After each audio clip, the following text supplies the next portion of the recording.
துபாயில் நடைபெற்ற விமான கண்காட்சியில் இந்தியாவின் தேஜஸ் விமானம் நொறுங்கி விபத்திற்குள்ளாகியிருக்கிறது. ஐக்கிய அரபு அமீரகத்தின் துபாயில் விமான கண்காட்சி நடைபெற்று வருகிறது. இதில் பல்வேறு நாடுகளைச் சேர்ந்த போர் விமானங்கள் உட்பட பல்வேறு விமானங்கள் பங்கேற்றன. இதனிடையே இந்த நிகழ்ச்சியில் இந்தியாவின் தயாரிப்பான தேஜஸ் ரக போர் விமானமும் இடம்பெற்றுள்ளது. இந்த விமானம் வானில் பறந்து பல்வேறு சாகசங்களை நிகழ்ச்சி பார்வையாளர்களை கவர்ந்து வந்தது. இந்நிலையில் அந்த தேஜஸ் போர் விமானம் தரையில் விழுந்து நொறுங்கி விபத்துக்குள்ளானது. மதியம் 2:10 மணி அளவில் சாகச செயலில் ஈடுபட்டிருந்த போது தேஜஸ் போர் விமானம் விமானியின் கட்டுப்பாட்டை இழந்து தரையில் விழுந்து விபத்துக்குள்ளானது.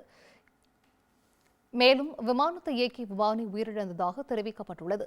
இந்த சம்பவம் தொடர்பான வீடியோ வெளியாகி பெரும் அதிர்ச்சியை ஏற்படுத்தியிருக்கிறது. விமானி மறைவிற்கு இரங்கல் தெரிவித்துள்ள விமானப்படை விபத்திற்கான காரணம் குறித்து அறிய விசாரணை குழுவை அமைத்திருக்கிறது. தேஜஸ் விமானம் 2வது முறை விபத்துக்குள்ளாகியுள்ளது. கடந்த 2024ஆம் ஆண்டு ராஜஸ்தானின் ஜெய்சால்மர் அருகே முதல் விபத்து நடந்தது. அப்போது விமானி கீழே குதித்து உயிர் தப்பினார் என்பதும் குறிப்பிடத்தக்கது.